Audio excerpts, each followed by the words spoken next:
అందరికీ నమస్కారం. నేను మీ పులి లక్ష్మయ్య, తెలంగాణ రాష్ట్ర అవుట్సోర్సింగ్ ఉద్యోగ సంఘాల జేఏసీ చైర్మన్ మరియు అధ్యక్షుల్ని.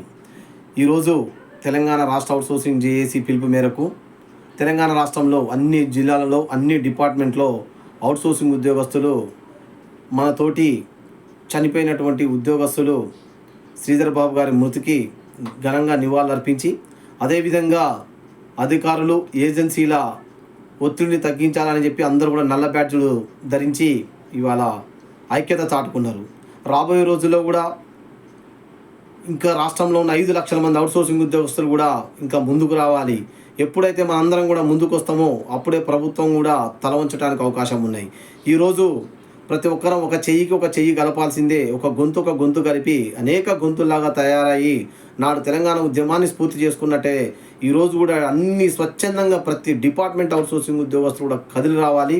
ఇవాళ మనందరం ఏకం కావాలి. నిజంగా ఈరోజు అన్ని జిల్లాలలో దాదాపు అన్ని డిపార్ట్మెంట్లో ఉద్యోగస్తులు కూడా ఇవాళ ఘనంగా ఇవాళ మన తోటి అవుట్సోర్సింగ్ ఉద్యోగస్తులకి నివాళులర్పించడం జరిగింది. ఈరోజు మన అవుట్సోర్సింగ్ ఉద్యోగస్తుల ఐక్యత ఇవాళ బలంగా ప్రభుత్వానికి వినిపించడం. ఇంకా చాలామంది అవుట్సోర్సింగ్ ఉద్యోగస్తులు కూడా ముందుకు రావాలి. ఈరోజు ఎవరికి మనం భయపడాల్సిన అవసరం లేదు. ఇది తెలంగాణ గడ్డ. ఈ తెలంగాణ గడ్డ మించి అనేక పోరాటాలు చేసినాం. ఇవాళ మనం ఈ గడ్డలో పుట్టినాం. మనం ధ్యేయము ఒకటే, పోరాటం చేయాలి ప్రభుత్వం మీద. మన సమస్యని మనం పరిష్కరించుకోవాలా. ఈరోజు ఎవరికి భయపడాల్సిన అవసరం లేదు. మనం ఇవాళ అధికారుల ఒత్తిళ్లు కానీ ఏజెన్సీల ఒత్తిళ్లు కానీ మనం భయపడకుండా ముందుకెళ్ళాలి. ఇవాళ అదేవిధంగా ప్రభుత్వం మీద ఒత్తిడి తీసుకొచ్చి ఏజెన్సీ విధానాన్ని పూర్తిగా రద్దు చేసుకునేంత వరకు మనం పోరాటం చేయాలి. ఒక పక్కన సుప్రీంకోర్టు మనకు సమాన పనికి సమాన వేతనం అని చెప్పినా కూడా ఈరోజు కూడా అమలు కాలేదు. ఇలా 14-13 సంవత్సరాలు తెలంగాణలో మనం తీవ్రంగా అన్యాయం గురైనాం. ఇలా ఒక్కసారి అవుట్సోర్సింగ్ ఉద్యోగస్తులు ఆలోచన చేయండి. మనం 10,000కు 12,000కు 13,000కు ఏ విధంగా మనం కుటుంబాన్ని పోషించగలుగుతాం? ఇవాళ మనకు వస్తున్న జీతం ఎంత? మనం ఏ విధంగా బతకగలుగుతాం? ఈరోజు నువ్వు బయటకు వెళ్ళకపోతే నీ కుటుంబానికి నువ్వే ద్రోహిగా మిలిపిపోతావు. ఇవాళ ఒక అవుట్సోర్సింగ్ ఉద్యోగస్తులు చాలామంది ఇలా చేస్తే కొంతమంది ఉద్యోగస్తులు రాలేదు. ఇలా మనం శత్రువులుగా ఉండటం కంటే మనం చెయ్యి కలుపుకొని ఇలా ఉద్యమాన్ని తారస్థాయికి తీసుకెళ్ళాలి. ఈ మధ్య మనం చూసినట్టయితే ఆర్టీసీ ఉద్యోగస్తులు కూడా అందరూ కూడా ఒకేసారి ఏకమయ్యి ఇలా ఒక ఉద్యోగస్తులు చనిపోతే బలంగా వాళ్ళ వాదాన్ని వినిపించి వాళ్ళ ప్రభుత్వం దృష్టికి తీసుకెళ్ళి వాళ్ళ సమస్యని పరిష్కరించుకోగలిగారు. అదేవిధ స్ఫూర్తితోని రాబోయే రోజుల్లో మనందరం మరొకసారి ఏకతాటి మీదకి వచ్చి ఎట్టి పరిస్థితుల్లో ఏజెన్సీలు రద్దు చేయించుకోవాలా. మన అవుట్సోర్సింగ్ ఉద్యోగస్తులందరికీ ఉద్యోగ భద్రత కల్పించాలని చెప్తున్నా. ఒక పక్కన ప్రభుత్వం రెగ్యులర్ ఉద్యోగస్తులకి 1,20,00,000 రూపాయల ఇన్సూరెన్స్ ప్రభుత్వమే చెల్లిస్తుంటే ఇలా మన అవుట్సోర్సింగ్ ఉద్యోగస్తులు చనిపోతుంటే కూడా ఇలా ₹1 కూడా రావటం లేదు. అర్థం చేసుకోండి. ఇంకెన్ని రోజులు మనం ఈ ప్రభుత్వానికి సేవ చేస్తాం? ఎన్ని రోజులు అధికారులకు మెప్పు పొందుతాం? ఒక్కసారి మీరు సూటిగా మీ గుండె మీద కూడా చేసుకోండి.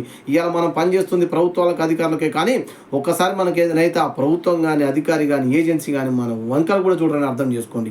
ఇలా అధికారుల మెప్పుల కోసం ప్రభుత్వాల మెప్పుల కోసం పనిచేయటం కంటే ఒక్కసారి నీ కుటుంబం కోసం నీ పిల్లల కోసం బయటకు వచ్చి చూడు. ఇవాళ ఎందుకోసం మనకు సమస్యల పరిష్కారంగా అర్థమవుతుంది. ఎట్టి పరిస్థితుల్లో రాబోయే రోజుల్లో తెలంగాణ రాష్ట్ర అవుట్సోర్సింగ్ ఉద్యోగస్తుల జేఏసీ తీసుకోబోయే నిర్ణయాలకు ప్రతి అవుట్సోర్సింగ్ ఉద్యోగస్తులు కంకణం కట్టుకొని బయటికి వెళ్ళి మన సమస్యని మనం పరిష్కరించుకొని ఏజెన్సీలని రాష్ట్రం నుండి తరిమి కొట్టి మన ఉద్యోగ భద్రత, సమాన పనికి సమాన వేతనం, ఏ ఎంప్లాయీ ఏ కారణం చేత చనిపోయినా కూడా అదే ఇన్సూరెన్స్ ప్రభుత్వం చేత చెల్లించుకొని మనం ఇలా తీసుకొచ్చుకునే విధంగా మనం ముందుకు వెళ్ళాల్సిందే. ఒక్కసారి ఆలోచన చేయండి. 2021లో పెంచిన జీతాలే ఇలా అదే 13,000తో 26లో బతుకుతున్నాం. ఇంకా ప్రభుత్వం ఇస్తుందో లేదో తెలియదు. ఒకవేళ 20%, 30% పెంచితే అంటే మళ్ళీ 2-3 వేల రూపాయలు జీతం పెంచితే నువ్వు మళ్ళీ 7 సంవత్సరాలు 8 సంవత్సరాలు పనిచేయాలి.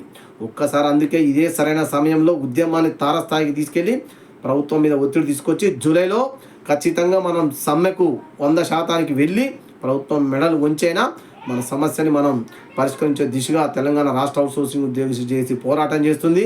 నేను లక్ష్మయ్యగా మీ ముందు కూడా ఉంటా. మీరందరూ కూడా ఐకమత్యంగా పోరాడి మనం సమస్యని పరిష్కరించుకుందామని చెప్పి నేను తెలియజేసుకుంటూ ఈరోజు పాల్గొన్న ప్రతి ఒక్కరు కూడా అందరి తరఫున ధన్యవాదాలు తెలియజేస్తా ఉన్నాను. ఇక రాని వాళ్ళు కూడా రాబోయే రోజుల్లో ముందుకు రావాలని కూడా నేను ఆశిస్తున్నాను.